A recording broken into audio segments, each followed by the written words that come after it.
Okay, we're going to continue our study of the first step today.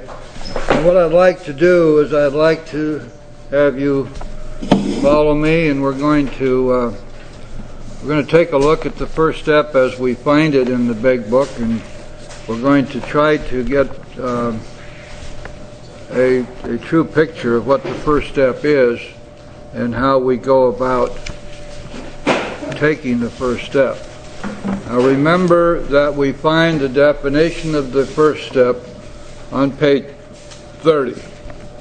So let's all review this now and remind ourselves where we find it and what the big book tells us about the first step. Page 3030.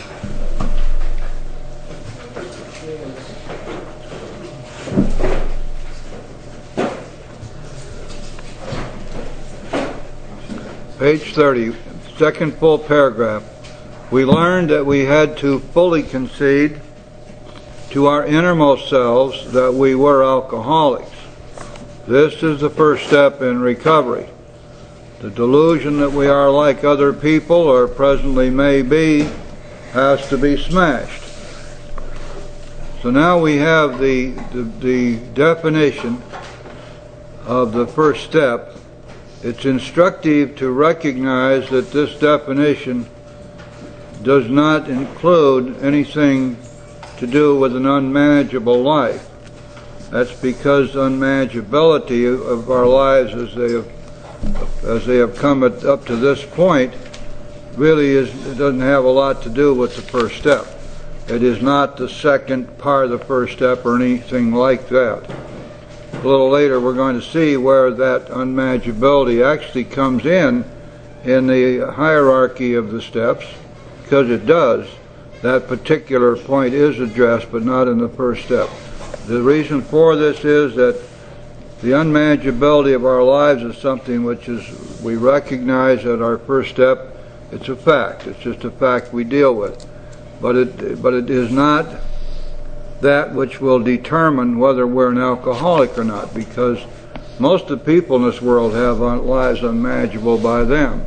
And the fact of an unmanageable life does not prove the fact of alcoholism. So there's no cause and effect here. One does not lead to the other, and therefore unmanageability of our lives is not the sine qua non or the bottom line of alcoholism, even though we would like to think it's that easy, and therefore the human solutionists out there will concentrate on getting us to write about and recognize the unmanageability of our lives as if that's going to convince us that we're alcoholics. The truth of the matter is that those folks have but one thing they can help us with, and that is to teach us about ourselves. We get to learn, get a lot of self-knowledge. The problem with that is that self-knowledge doesn't keep anybody sober. That is, doesn't keep an alcoholic sober. Now let's see if we can find, there's a kind of a trail that will lead through the big book, and we'll follow this trail together, and we'll see the first step as it comes up. First of all, I would like to turn back to what was just read. Look at page 58.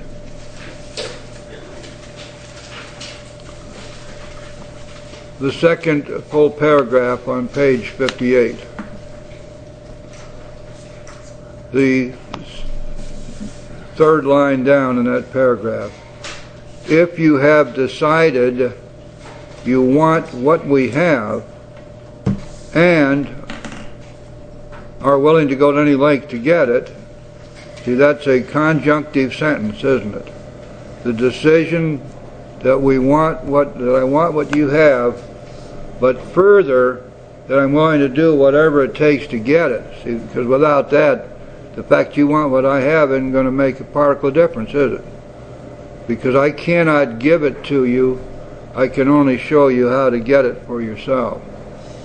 And you are willing to go to any length to get it, then you are ready to take certain steps. So you can see that the steps come after the decision that we want what we find, and we're willing to do whatever it takes to get it. Now let's go over to page 95, 96, page 96.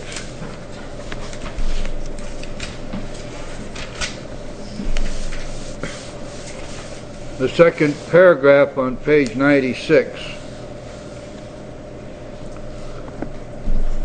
Prior to the first step coming into play, we have been working with the new person. We have told them how we drank. We have told them what alcohol did to us. We have told them about the terror, bewilderment, frustration, and despair. We've told them about the anger and the rage and the dishonesty.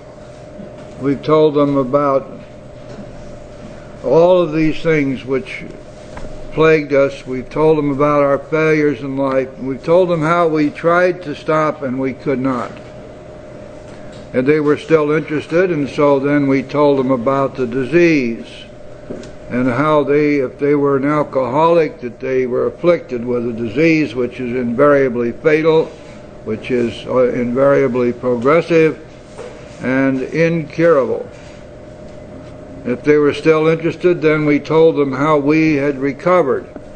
At that point, if they were interested enough to go on, we gave them the book, or had them acquire the book, and we got them to read the book, the whole book. Now on page 96 we find, in the second paragraph, that they have read the book, and we're making our second visit. It may be second, third, or 10th, but the book has been read. Suppose now you're making your second visit to a man. He has read this volume and says he's prepared to go through with the 12 steps of the program of recovery. What does that sound like? Just what we read a few minutes ago in chapter 5. You decide you want what we have and are willing to go to any length to get it, then you're ready to take certain steps. And here we find this happening soon after the big book has been read. What else has been going on in this interim? Certainly getting to meetings, certainly talking to people who are in recovery, and certainly the beginning of prayer. Even if it is praying to God if you're there, or to whom it may concern, but praying. Because we teach our sponsees to begin to pray immediately, just as Dr. Silkworth told us at the end of his story. Though they may have come to scoff, we hope they will remain to pray, because we found that we must begin early to open the door up, even for those who are agnostic. Begin to open the door, because all that needs to happen is to open it a little crack and God comes flooding in. He's been waiting for this. He's been there all the time. Okay, suppose now you're making your second visit to a man. He has read this volume and says he's prepared to go through with the 12 steps of the program of recovery. Having had the experience yourself, you can give him much practical advice. Let him know you are available if he wishes to make a decision and tell his story, but do not insist upon it if he prefers to consult someone else. And this is because, go back to page 95, all this stuff is basic, but remember, as a sponsor, you stay with the basics. Look at the third full paragraph on page 95, 4 lines down from the beginning of that paragraph. He should not be pushed or prodded by you, his wife, or his friends. If he is to find God, the desire must come from within. So we can see what's happening here. The new person is consulted with us. We have talked to them. We have given them our story. We've told them about the disease. We've showed them how we've recovered. We've stressed the spiritual freely. We've given them the book, and they've been reading the book. In the interim, they've been getting to meetings and talking to people in recovery, and they have commenced the process of prayer. And if they are to find God, the desire must come from within.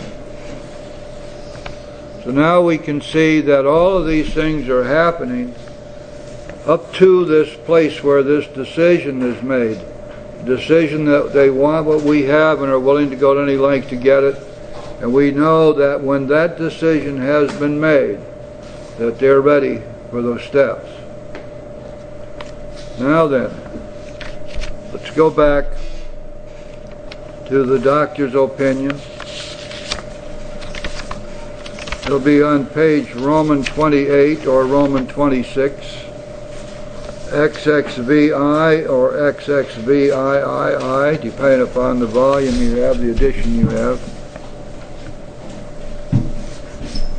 We believe, first paragraph, we believe, and so suggested a few years ago, that the action of alcohol in these chronic alcoholics is a manifestation of an allergy, that the phenomenon of craving is limited to this class and never occurs in the average temperate drinker. Very important for us to keep this in mind, guys, because there are lots and lots of people floating in and out of AA these days who are not alcoholics because they are not afflicted with the disease of alcoholism. They do not have the allergy that Dr. Silkworth talks about. This does not mean that we sneer at them or turn them down. It does not mean that at all. If they want help and they desire to stop drinking, most assuredly we will help them. But they're in a different class from the real alcoholic, because the truth is they can stop or moderate on their own if they've got sufficient reason to do so. However, the 12 steps are for everybody. And if we have someone with us who is not truly an alcoholic but wants to work the 12 steps, what does the big book tell us? That our job is to fit ourselves to be of maximum service to God and the people about us. And we say, yes, I'd be happy to take you through the steps. Anyone who is properly motivated to find God, we certainly are not going to say no to him.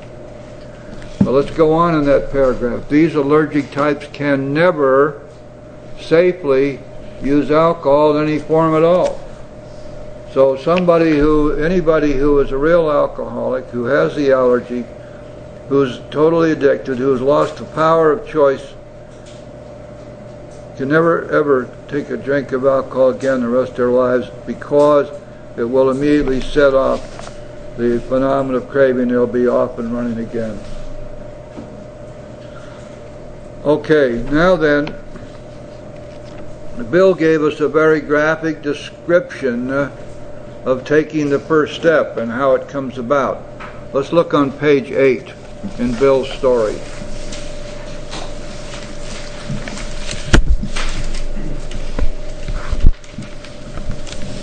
What is it that is the real first step? Not the imaginary first step that we see bandied about here so much, but the real first step. The first full paragraph on page 8, down about 10 lines or 8 lines. No words can tell of the loneliness and despair I found in that bitter morass of self-pity. Quicksand stretched around me in all directions. I had met my match. I had been overwhelmed. Alcohol was my master. Trembling, I stepped from the hospital a broken man. Fear sobered me for a bit. That's so important. Read the big book, guys, and understand those 5 words are so important, because fear sobered me for a bit gives the lie to the idea that floats around these rooms that people, true alcoholics, are going to stay sober on the fear of the consequences of the next drunk. It's not true. What Bill says here is the truth. Fear may be sufficient to get people in here and get them started. but that is not the answer to alcoholism. Fear is our enemy. Fear is the enemy of your sponsees. We do not pander to fear. Quite contrary, we teach people how to recognize their fears and be freed from them with God's help. Fear sobered me for a bit. Then came the insidious insanity of that first drink. And on Armistice Day, 1934, I was off again. Everyone became resigned to the certainty that I would have to be shut up somewhere or would stumble along to a miserable end. How dark it is before the dawn. Can you see this first step happening here? Can you see this bottom? In reality, that was the beginning of my last debauch. I was soon to be catapulted into what I like to call the fourth dimension of existence. I was to know happiness and peace and usefulness in a way of life that is incredibly more wonderful as time passes. Now let's go to the bottom of page 9. He's been talking to his friend Ebby, and Ebby is sober, and Ebby is telling him how he got sober, telling him how he recovered, telling him the program that he's working with the Oxfordians, which was giving him recovery. Down at the bottom of the page. He had come to pass his experience along to me, if I cared to have it. I was shocked, but interested. Certainly I was interested. I had to be, for I was hopeless. So now we know that Bill, at this stage, had reached that place of total desperation. He recognized his powerlessness. He knew it for an absolute certainty. He knew that he could not drink again. He knew that he was going to have to do something, but he didn't know what it was going to be, because Bill was agnostic. He believed that there was some kind of a power out there, but certainly not a power personal to him or to any human being. So what happened is this. Let's go to the bottom of page 13.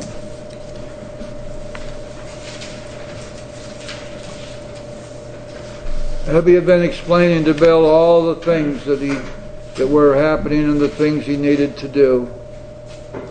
Down at the bottom, 5 lines up in the bottom, page 1-3. My friend promised when these things were done, I would enter upon a new relationship with my Creator, that I would have the elements of a way of living which answered all my problems. Please take that to heart. All my problems. What part of all don't we understand? When we pick up the big book, we need to know that in these pages is the answer literally and truthfully and completely to all our problems. Listen to this now. Belief in the power of God, plus enough willingness, honesty, and humility to establish and maintain the new order of things were the essential ingredients. Simple but not easy. A price had to be paid. It meant destruction of self-centeredness. I must turn in all things to the Father of light who presides over us all. And so Bill had done his second step. And we find, when you read Bill's story, you're seeing the progression of the disease, and then you're seeing very graphically the progression of recovery from the disease. And if you look further on page 13, you will find that in 3 paragraphs on page 13, we find all of the steps, except the first and second step, which Bill had already worked, and the 10th step, which hadn't been inspired yet, and the 12th step, which was yet to come. So now then,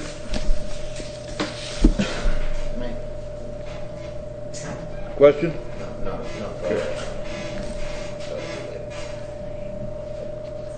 What has happened then is that God has entered in, and we have, as it tells us on page 30,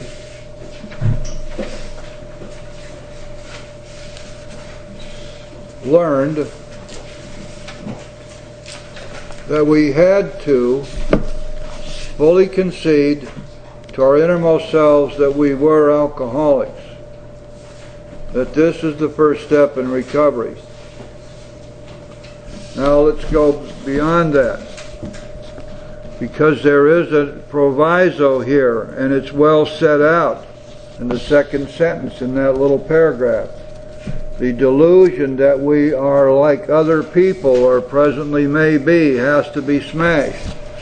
Now it's quite literally so that there are thousands and thousands of people wandering around through AA who don't have any real serious doubt that they're alcoholics. They know they are. They have seen the ravages of alcoholism. They've seen how it has torn up not only their own lives, but the lives of those around them. They've suffered the tortures of the damned. And so they're willing to accept that what they have is a disease called alcoholism, and that they have no power over that disease, that they have lost the power of choice as to whether they drink or not. They're willing to accept that. But this does not mean that they're willing to accept perhaps the more difficult thing to accept, which is that they can never safely drink alcohol again. Now let's examine this, because this is a very powerful phenomenon you're going to run into over and over again with people who are new. Literally, they are afraid of sobriety. They're afraid to be sober. Because what does sobriety mean?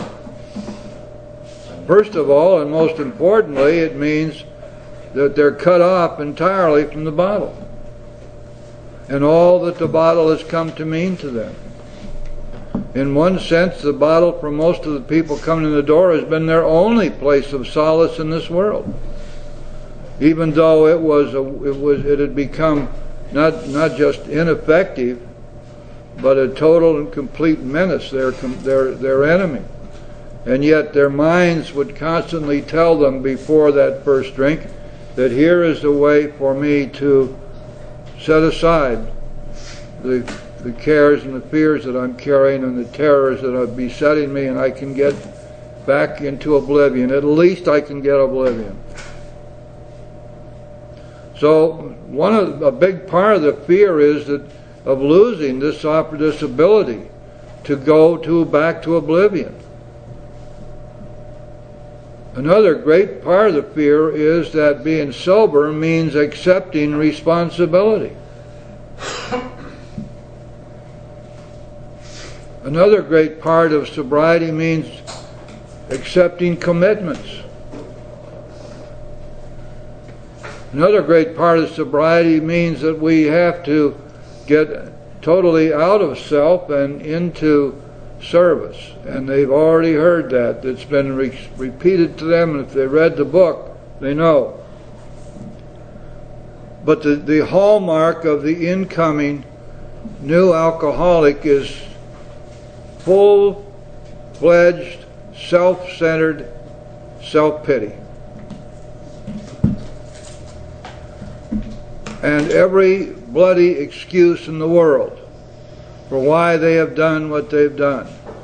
Now you and I today, as sober members of the fellowship and as sponsors or potential sponsors, have to understand that over and over again you are going to be presented with newcomers who come in here after having been totally convinced by human solutionists out there in the treatment centers or the detox centers or on a psychiatrist's couch, that they're not responsible, that they have every bloody excuse in the world.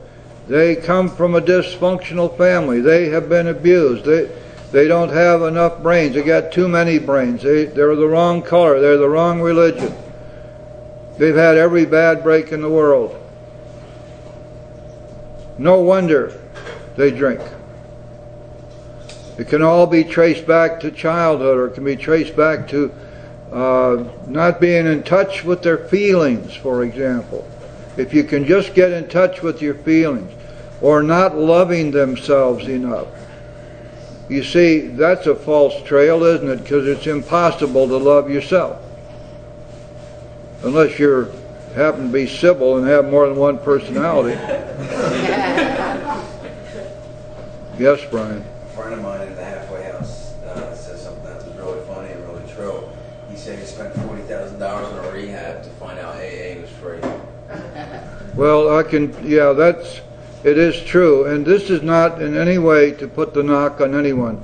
We're talking here as friends among friends, and as people who are undertaking something of enormous importance, not only in the lives of others, but most certainly in our own lives. That when we are faced with the problem of dealing with someone who has been totally convinced that they're not responsible, that they don't have to take responsibility for themselves, that they have been put upon, that they have been beaten and bruised, and they're in here sick, sore, and wounded because the world has not treated them right, or the families, or the employers. It doesn't matter. All these outside excuses do nothing except keep them from recovery, because it means that they never ever find it necessary to be honest with themselves. Now, a cursory glance at the AA 12 Steps on the Wall will tell you why people are scared of being sober. They see what's going to happen here. They're going to have to give up all this stuff.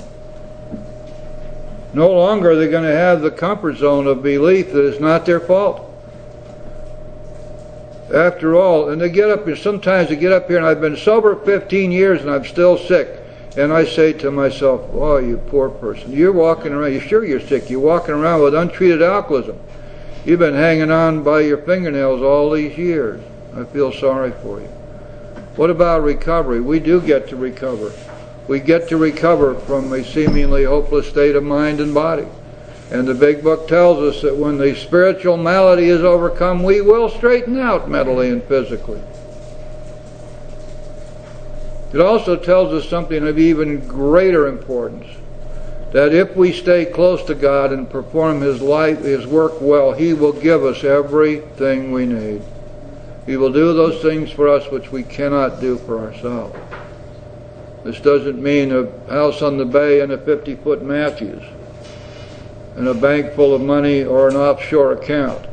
It means we will get everything we need. And that's the truth. And when we get what we need, we're going to find it's just what we wanted all along. We just didn't know it. And so now let's think about this for a minute, because it can make our job pretty tough if we're dealing with somebody who really wants us to validate their excuses. And if they've come out of these human solution mills out there, everybody's been doing that. But we're going to do just the opposite, and it's going to be scary for them,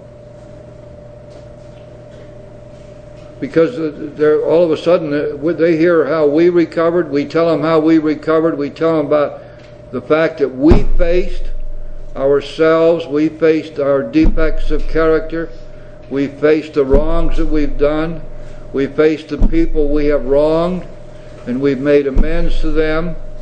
And that we now live a spiritual way of life where we look every day to see what it is that's going on with us that might block us from God. If we hurt somebody, we make amends quickly. We're constantly turning our thoughts to somebody we can help.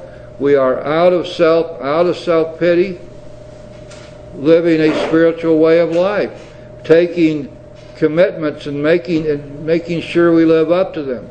Taking responsibility for what happens in our own lives. Taking responsibility to do nothing to harm another person and to always do the next right thing. And not only that, but to give up the excuse that somehow or another our definition of ourselves includes that we're great procrastinators and we're lazy, ha ha ha, which means that the only way that I ever get anything done is when I'm pushed into a corner and I have to do it. And then the great lie is I always do much better under pressure. That sound familiar to anybody in here? Instead, what do we learn? What do we teach? We teach the 11th step that says make a list every day of the things that you need to do that day and then set about doing them. And ask God to help you with that. Ask God to direct your thinking so it'll be freed from dishonesty and from selfishness. So you can get out there and be effective in doing what's in front of you to be done. Now, the new person who hears all this is saying, man, this is a total change in my life. And alcoholics hate change, and they're scared of it. So we're going to have to, we've got to do a real job here. Now, let's see. Is our job to sit them down and take a mallet and beat this into our heads? No. Is it our job to insist that they believe something they don't believe? No. Look at the 3rd step prayer, and it will teach you the greatest single teaching tool you have as a sponsor. God, take away my difficulties, that victory over them may bear witness. In other words, may be an example to those I would help, my sponsees, of thy power, thy love, and thy way of life. I'm coming to you as a walking, living example of God working in the life of another human being. I am not telling you how godly I am. I'm not telling you about my love or my power or my way of life. I'm showing you God's power, God's love, and God's way of life working in and through me. And I'm saying to you, if you want this, you can have it. Now let's go back to what was read in chapter 5.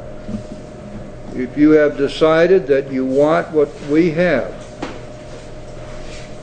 and are willing to go to any length to get it, then you're ready to take certain steps. Before we take our break, I want to show you where this business of unmanageability truly comes in. Turn your books to page 62, please. We do have to face this, obviously, and there needs to be a solution to it. We're going to find it when we get to the 3rd step, not in the 1st step. First full paragraph, which commences selfishness, self-centeredness, page 62. That, we think, is the root of our troubles, driven by 100 forms of fear, self-delusion, self-seeking, and self-pity. We step on the toes of our fellows and they retaliate. Already we see our unmanageable life, don't we? Sometimes they hurt us seemingly without provocation. But we invariably find that sometime in the past, and here's the reason for unmanageability, we have made decisions based on self, which later placed us in a position to be hurt. Everybody would want to believe that our lives are unmanageable because we drank. No. Basic to this program, alcohol is a symptom. A bottle is a symbol. Alcohol is a symptom. It is what happened to us as we crumble psychically and spiritually, and as we try to embrace life in a state of spiritual bankruptcy. See the difference? If I can say that every crappy thing I did out there is because I drank, my God, I can excuse everything, can't I? That's what we want to be able to do. We don't want to have to take responsibility. We don't want to have to say the things that happened out there, the people I hurt, the things that happened in my life were my responsibility. The big book says, hey, looky here. Go to the next paragraph. So our troubles, and by the way, that word means so our unmanageable life. Our troubles, we think, are basically of our own making. They arise out of ourselves, and the alcoholic is an extreme example of self-will run riot, though he usually doesn't think so. Above everything, we alcoholics must be rid of this selfishness. We must or it kills us. Why is that? You say, well, wait a second, if this is really talking about my unmanageable life, then that means that my unmanageable life is going to kill me. No. What is it that's going to kill us? Go back to basics. Alcohol, the ingestion of alcohol, which we can't stop drinking on our own because we're powerless to stop. We are faced with a deadly, incurable, progressive illness, which can only be placed into remission, cannot be cured. That's why when we are blocked from God, God is our only hope of recovery, we have to get Him between us and the booze. Selfishness and self-centeredness blocks us from God. Therefore, we are unable, as we remain in a selfish, self-centered, self-pitying state, we are unable to accept the power of God into our lives. We block Him out. Selfishness blocks us from God, blocks us from the sunlight of the Spirit. Therefore, if we are not freed from our selfishness, we do not find God, and therefore we continue to drink, and therefore it kills us, we will die. That's what this means. God makes that possible. There often seems no way of entirely getting rid of self without His aid, which means precisely this: we are as powerless over self as we are over alcohol. When you think powerlessness over self, powerlessness over alcohol, powerlessness over anything else that you do to bend your mind, powerlessness over fear, powerlessness over resentments, powerlessness over dishonesty, all these things. We have no power. These are the effects of fear operating on our natural instincts. And instinct operates below the level of conscious thought. We don't have any conscious control over those things. Just a minute, Brian. We have no conscious control over our instincts. And when fear has warped and perverted them, it means that they're out of control. And everything that God planned for us and everything He gave us and all these instincts which were meant for our good and for the survival of the race are warped and perverted by fear, and now they work against us. They tear us to pieces. We call these things defects of character. So we're as powerless over alcohol and self as we are over alcohol. Many of us had moral and philosophical convictions galore, but we could not live up to them even though we would have liked to. Neither could we reduce our self-centeredness much by wishing or trying on our own power. We had to have God's help. Now you want to see where this whole business culminates in terms of our unmanageable lives. What is it that has to happen? Next paragraph. This is the how and why of it. First of all, we had to quit playing God. It didn't work. Our unmanageable lives, therefore, are purely and simply the result of our trying to play God. And as soon as we understand that, then we understand the true place of this unmanageability in the hierarchy of the steps. We had to quit playing God. It didn't work. What's the solution? Next, we decided that hereafter in this drama of life, God was going to be our director. He would be our principal. We'd be the agent. He'd be the father. We'd be the child. Therefore, leads us to the third step prayer. Because that decision right there is the decision of the third step. You see, what we need to do, guys, if we're going to be effective teachers and feel confident in our ability to teach, we need to read this book, and we need to see exactly what's in here and how it all fits together. Not just simply take all this miasma of stuff that floats around the rooms and consider it to be true just because it's repeated constantly, or because it shows up in some monograph prepared by somebody with a master's degree down in one of the treatment centers, or even by this wonderful group called what do you call those, the people with the big publishing house, Hazelton. Hazelton puts out a lot of stuff which is just dead wrong, and yet we pick it up and say, oh, it's Hazelton, it must be right. Well, if it isn't in here, it's not right. Not for us. It might be just fine for people who are not under a sentence of death. And this is what we have to remember about the people we're trying to work with. We are working with. They're under a sentence of death, just like we are. It's a very, very, very serious situation being a sponsor, and it's God-given and it's God-inspired, and never take it as anything else. This is our mission, this is our purpose, this is our work. This is why God got us here in the first place, to carry His word to others. So we learn to do it honestly and effectively.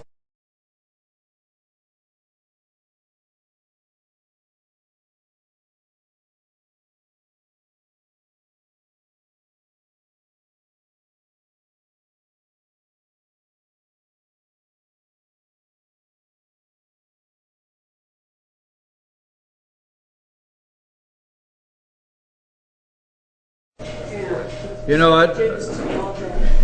This workshop is a wonderful thing.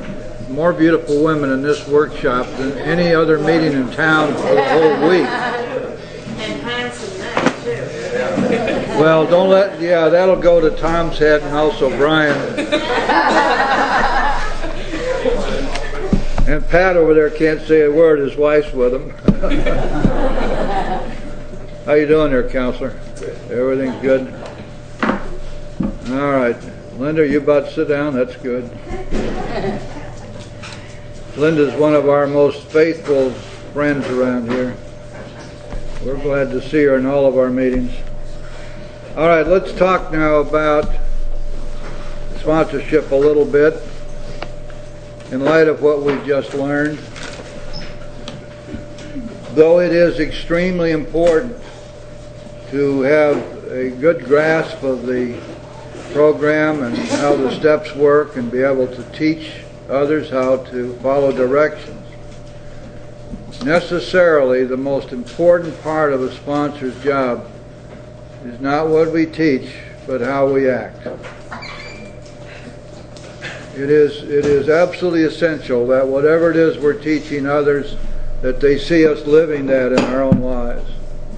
Not just because that makes us the most effective sponsors, but also because that's the way we ought to be. Now, Dr. Bob, in one of his writings, said that he said, No,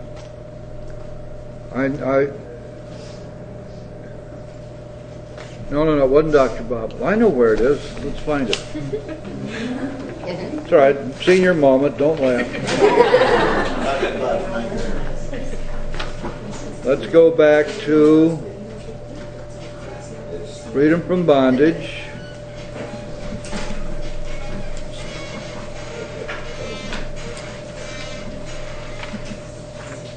Ah, yes. Page 552.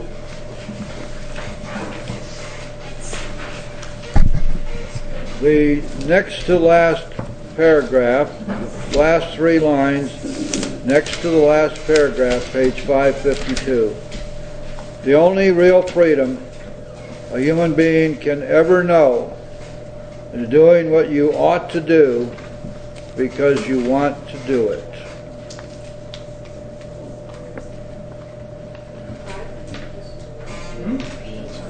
If that is a great description. What? Say that again. Page 552. 553. Oh, yeah, pardon me, that's right. Because in the 3rd edition it'll be on 553. In the 4th edition it's on page 552. Okay. Got it now? Did they do that just to confuse you, Jim? No, they did it because up in the front, because they changed a lot of the stories around. So the numbering in the back of the book was all changed as a result of the new stories they added. Everybody find that now? It's either 552 or 553. Okay. The only real freedom a human being can ever know is doing what you ought to do because you want to do it. And let's take a look at what Dr. Bob said, even though I was about to misquote him, but now we'll look at what he really said. Page 180, please, 180, and it will be the same in both editions. Page 180, bottom of the page. 180.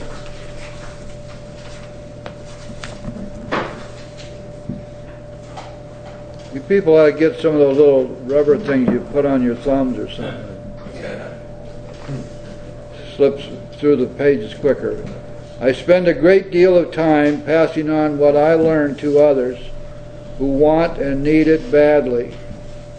I do it for 4 reasons. 1, a sense of duty. 2, it is a pleasure. 3, because in so doing I'm paying my debt to the man who took time to pass it on to me. And 4, because every time I do it, I take out a little more insurance for myself against a possible slip. Now let's look at page 100.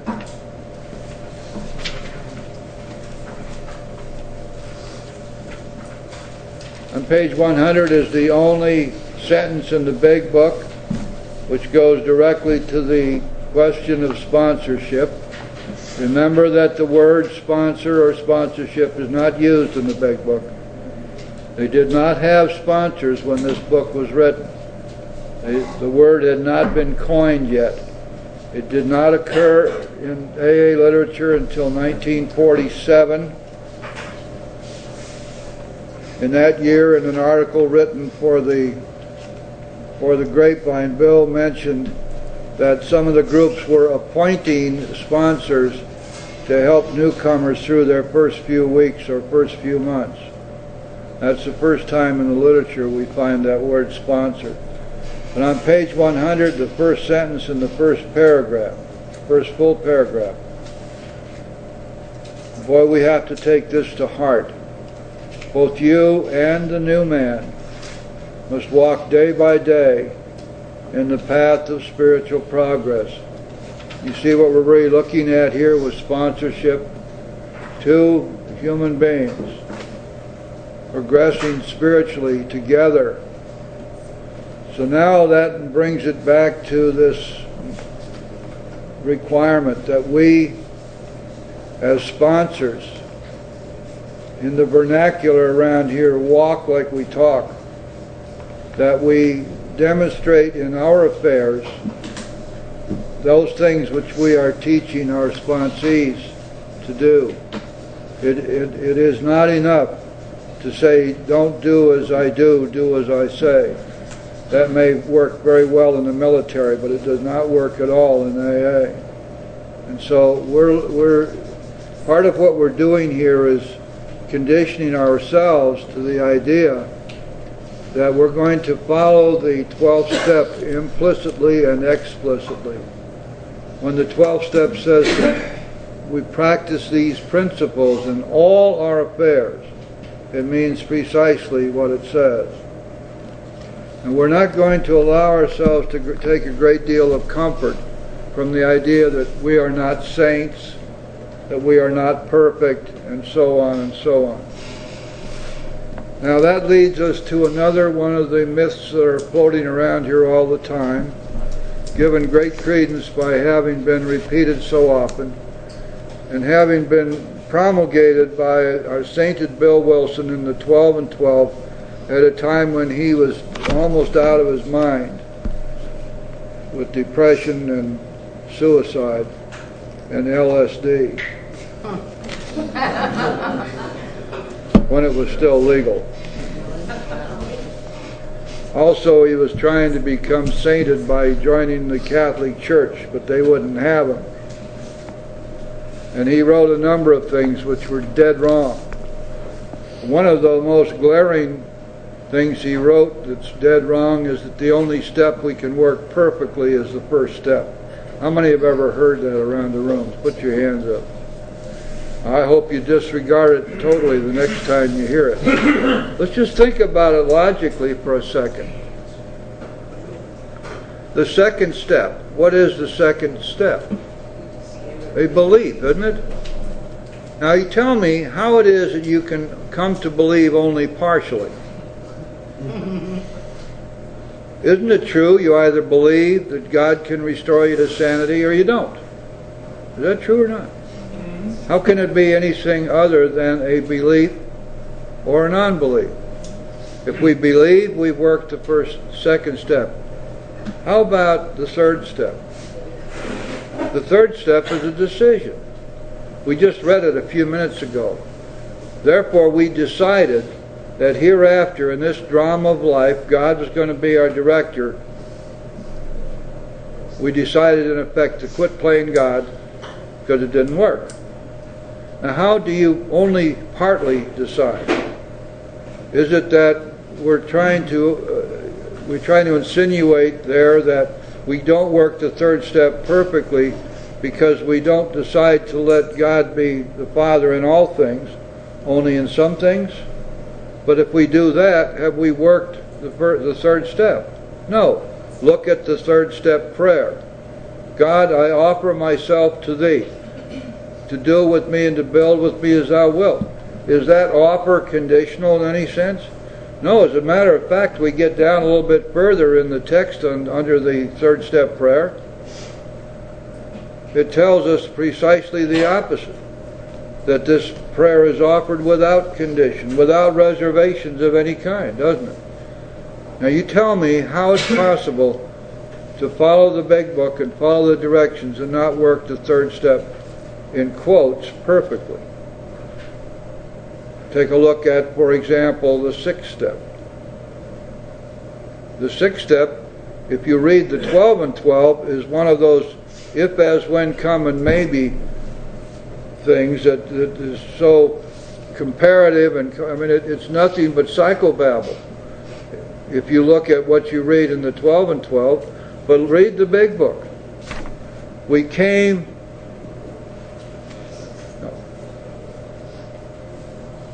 we were entirely ready, the word entirely is in there, to have God remove all these defects of character.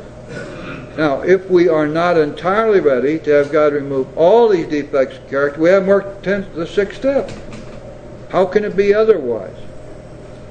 Look at the seventh step. We ask God to take away all of our defects that stand in the way of our usefulness to Him and our fellows. How can it be anything other than perfect? Because if we are not willing that happen, what do? The step tells us we pray for the willingness till it comes. Then the eighth step, ready to make amends to them all. How can we be anything less than perfect there? And if we're not willing to make amends to them all, what do? We pray for the willingness until it comes. Get to the 10th step. The 10th step probably has some wiggle room in it. Probably we need to be careful about that, because it tells us that we're to watch for our resentments and dishonesty, selfishness, and fear. Maybe we miss that once in a while. Maybe we're a little bit blinded here and there, but if we're trying desperately to be fully self-aware, we should pick up most of the stuff. But there's nothing imperfect that can be about turning these over to God, asking God to remove these things when they come up. There's nothing imperfect can be about discussing them with another, or making amends quickly if we've harmed someone. There's a lot of room for discussion in the 11th step, granted. People pray differently, people meditate differently. The inventory is clear as to what we're to do. But the step does not require us to use a specific prayer or type of prayer. It does not require of us that we meditate in a certain way. It does not require of us that we exactly what we're to write down and how we're to go about putting our inventory.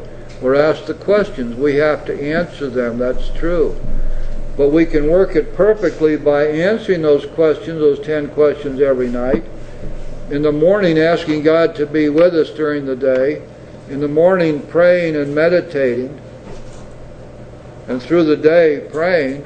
We can do that. It's just the action we're talking about here, not the technique. So I suppose you could say that there is some reason to doubt the perfection of the 11th step.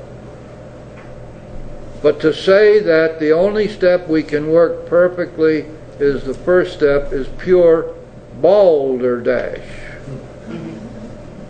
And the moment we accept that as being true, It means we have free license to take out the rest of the steps and butcher them. And that's what people are doing these days. Because they're applying human solutions and psychobabble and all of this stuff that comes from other 12-step fellowships, and they're bringing them into AA and taking the big book and just in effect saying, no, no, no. We don't have to follow this.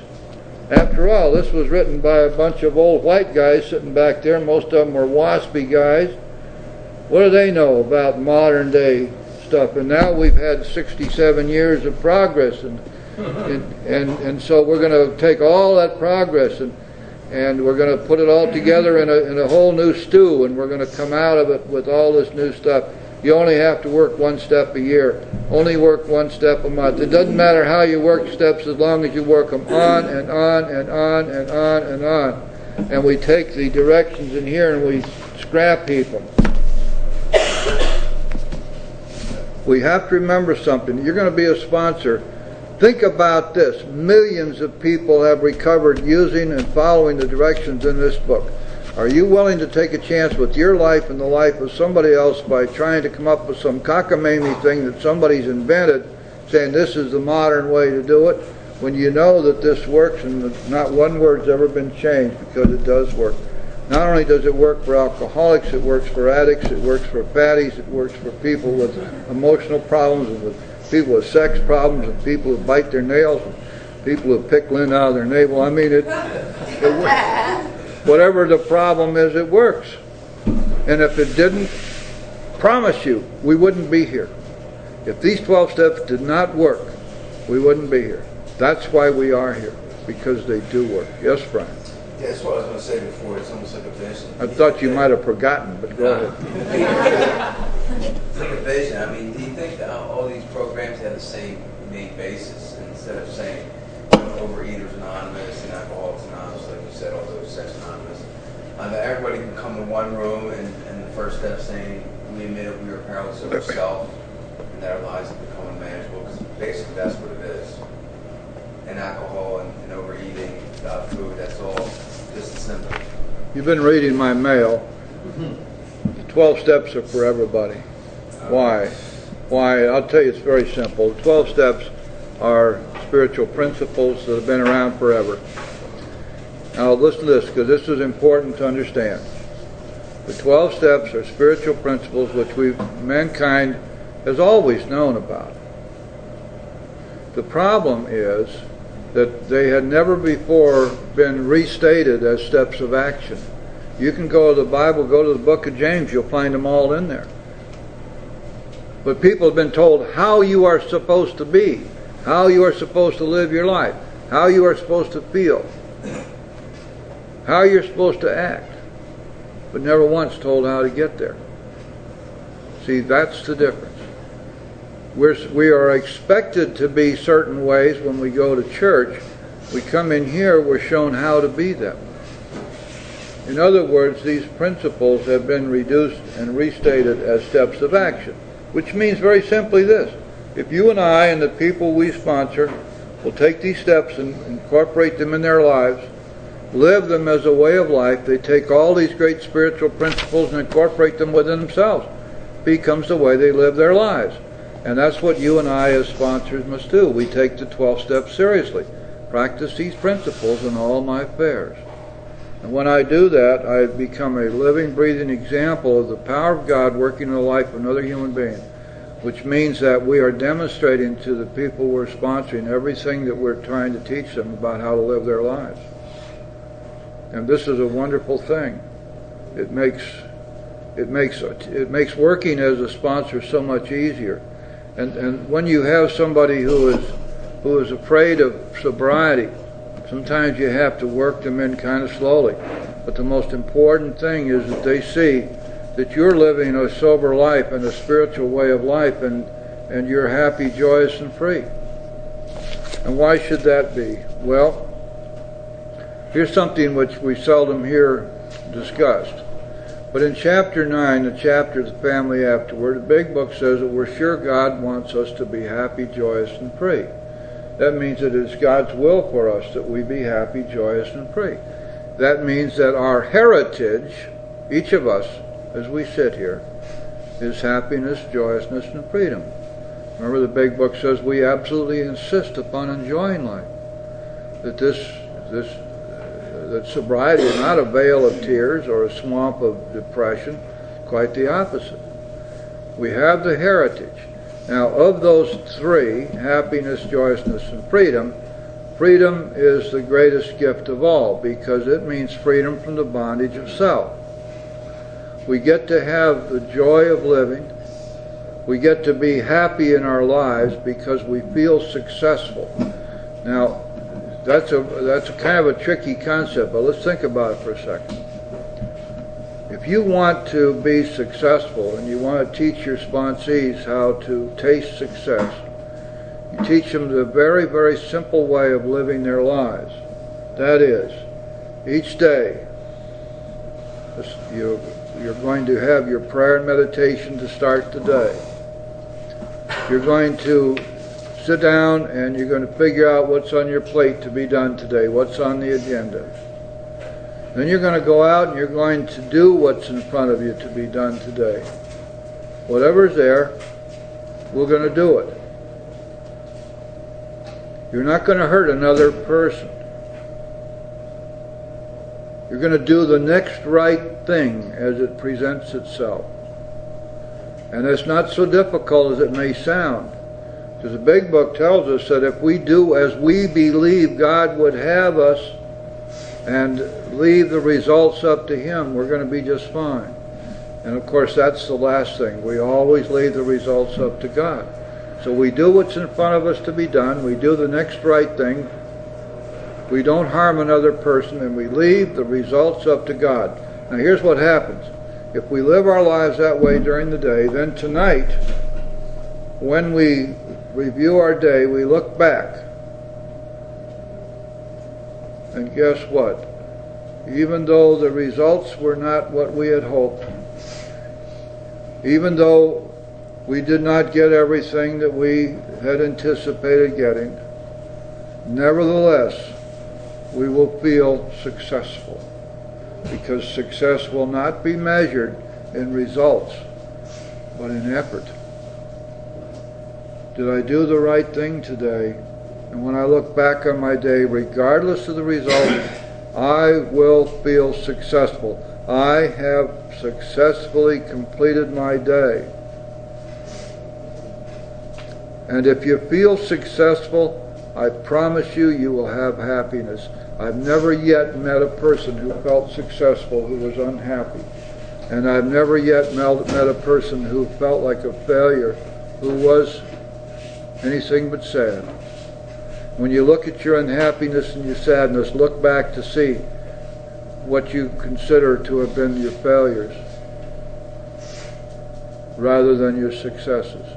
And so we teach a very, very simple way of living our lives. Do what's in front of you to be done.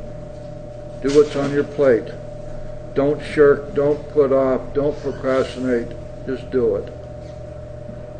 Do the next right thing as it presents itself. Don't hurt another person. And leave the results up to God. That's all we have to do. Now, when we do that, look what's happening. We're living in today. Everybody talks about that, but really can't tell you how you do it. We're living in today. We're not regretfully looking at the past, nor wishfully daydreaming about the future. When we meditated this morning, we got with God because He's always in the now. So we stay in the now, we stay in today, we leave the results up to Him.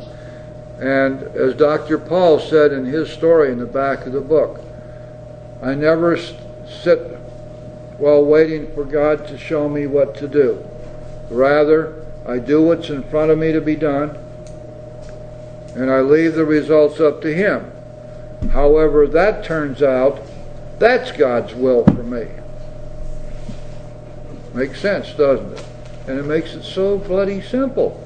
You know, we go around here, and if you listen to stuff in these rooms, you're going to get the most skewed idea of how complicated life really is supposed to be, living it as a recovering alcoholic. It's not. It is not. It's simple. The moment we get the idea and we go back to basics, just as we read in Bill's story, what did he say? Simple but not easy. A price had to be paid. He said, I must turn in all things to the Father of light who presides over us all. Now, as a sponsor, it's really, really important to understand that that does not mean except in those things that your sponsor deems to be important, except in those things where some mythology will interfere. For example, I'm going to tell you on the one hand to turn in all things to the Father of light.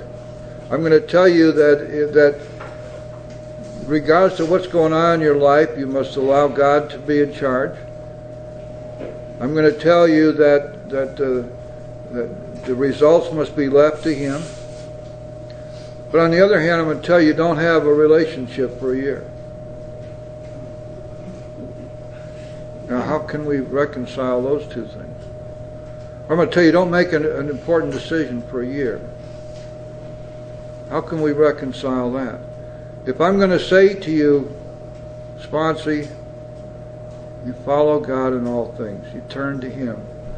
For example, we tell people don't have a relationship for a year, which is total nonsense. A year has nothing whatsoever to do with anything. Nothing. Nothing. But then we see just how inconsistent we have been. The moment we turn to page 69, it tells us in a situation like this, what do? In our morning meditation, we ask God what we should do about each specific thing. And the right answer will come if we want it.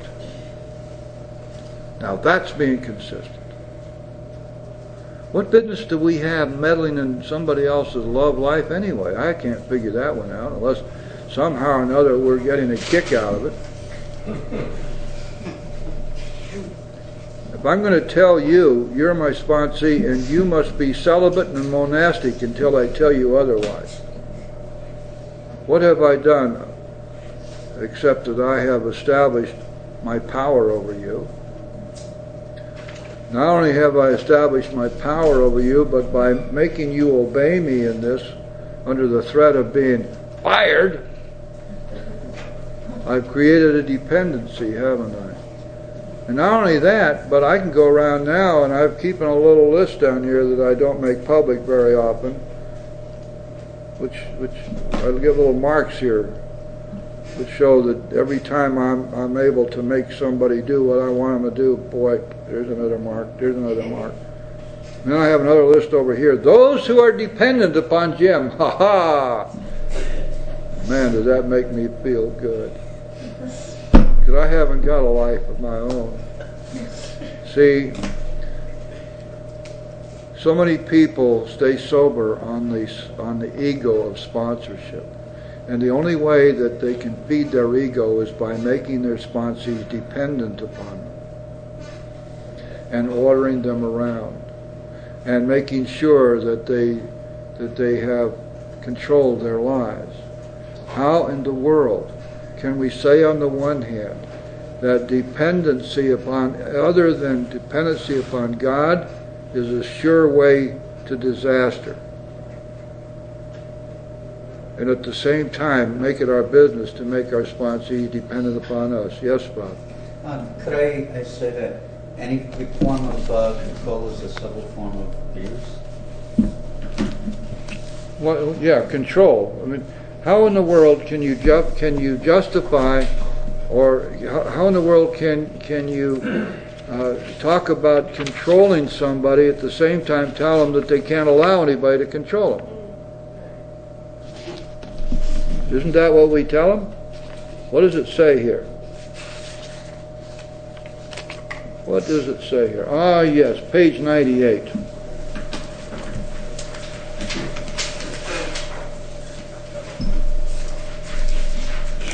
The first full paragraph, almost dead in the middle of the page. 9:8. Some of us have taken very hard knocks to learn this truth. Job or no job, wife or no wife, we simply do not stop drinking so long as we place dependence upon other people, and that should say including sponsors, ahead of dependence on God. Burn the idea in the conscience of every man that he can get well regardless of anyone. The only condition is he trusts in God and clean house. I don't know how much more clear can it be? And yet people fall into the trap as sponsors of, I guess there's a great big need that's being fulfilled, a hole that has to be filled in their own psyche, to have others dependent upon them and following their directions and following around. You call me every day or I'll fire you, and that kind of stuff. You know. I'll tell you when you're ready to work the steps. You're not ready. You've got 5 years before you get all the cobwebs out. Of course, we do know that the longest term of sobriety in the fellowship when the big book was written was 3 years, and many people who helped write the book who didn't have 6 months sobriety yet, and by the time they were 6 months sober, they were already 12-step veterans. But we're going to disregard all that, because I can keep you around dangling on my strings for 5 years before your brain clears up enough that you'll be even able to understand what the big book says. In the meantime, just don't drink and go to meetings. And if you feel like drinking, you call me. If you don't feel like drinking, call me. We got to have breakfast every Saturday morning at 8 o'clock. And you sit there and, by the way, remember that you're only as sick as your secrets. I want to know every single thing that happens in your life. The moment you don't tell me, remember, you either open your mouth or you open a bottle. I mean, this stuff goes on and on and on and on, when the only answer that you and I can legitimately bring to anybody is in this book, and it's called 12 Steps. That's what we're doing here. Anyway, if you guys probably figured out, I'm a little bit passionate about all this stuff. And I hope that whatever we've done today was clear. If it's not, bring your questions next week, because this is our deal here, the bunch of us, so there's nothing formal about this. If you got questions or any comments you want to make, bring them with you next week. We'll be glad to handle them. Tom, you had something? I'll bring it in tonight. Okay, that's it, guys. Oh, by the way, we do have the Stairway group meets 3 times on Saturday, right, in this club. We have a meeting at 7:30 in the big room, which is a big book meeting, and we're studying the big book together. And then at 9:15 we meet over there in the clean room. But we are not spiritually elite. There's some comfortable chairs over there. And at that meeting we do the language of the heart, and we're studying language of the heart and having a heck of a good time with it. So you're cordially invited, 7:30 and 9:15. Anything else? Let's close. Yes, Ellie. Who might pay for this? What do you got, kid? I have 12 steps and 4th step. I'll take the money. You can't. You owe me money. Well then, Tom, you pay for it. We're not going to worry about it. If you're here tonight, pay Marilyn. She's the treasurer. If not, she'll be here next Saturday. But who's the guy that hands those out? The Spanish guy. What's his name? Dominic. Dominic, yeah. He's the one. Yeah. He gets kind of huffy when there's not money in his box. I know. All right, let's go.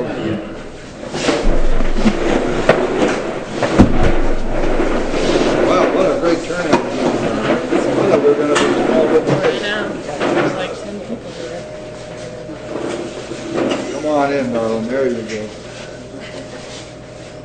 Terrific. Boy, I'm sure happy to see all of you here. Let's let this circle represent the unity of our fellowship. Let's have a moment of silence for those who are still suffering. And then we'll say the Lord's Prayer together. And I should remind you that in the Stairway group, we don't say anything after we say Amen. Thank you. Lord's Prayer. Our Father, who art in heaven, hallowed be thy name. Thy kingdom come, thy will be done, on earth as it is in heaven.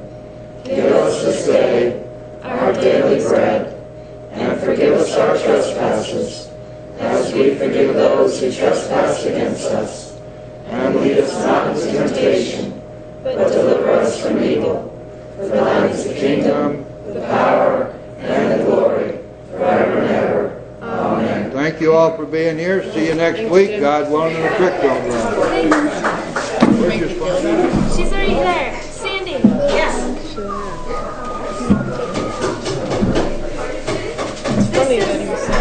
This is Jen. Hi, Jim. Oh, Not the first time I've heard you. yeah, Thank you so much I'm sure glad for your guidance. Oh, sure good to be here. we have fun. Yeah. Awesome. We'll be back. This, you know what, my sponsor was such a wonderful sponsor, and she's just all about the business, and that's why I told her, thank you, Jim. Here's all 60 handouts. And then I met you when I stepped in the run. I said, oh yeah, and straight there's a guy that brings, can't go wrong. My sister just went for treatment yesterday. You know, thank God she finally reached her bottom, and she wanted to come down here to Florida to be near me. And she was like looking through all my books and going, can I have this and can I have that? And we were talking the other night, and I said, you know what? My sponsor taught me the big book. It's all the big books. Beautiful. It's got so good. Well, I'm so delighted you were here today, and look forward to seeing you soon. Me too. Thanks for Because they're too kind on me and not on God. That's what I'm thinking that is.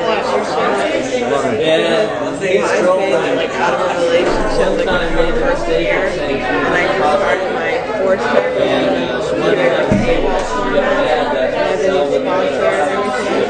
Oh, what? Yeah, you said I didn't meet this guy like in one week or anything, but he's amazing. He only has like 3 months. So my sponsor's been giving me like all these. I had to like not tell him I had 2 minutes on the phone. I made it up. So I did like something like that. But then like I felt so bad for the manner that I did that. And her cell phone was turned off for like a week. And I ended up calling her and we hung out. And Are you asking a I told question? her this morning. No, I'm just waiting.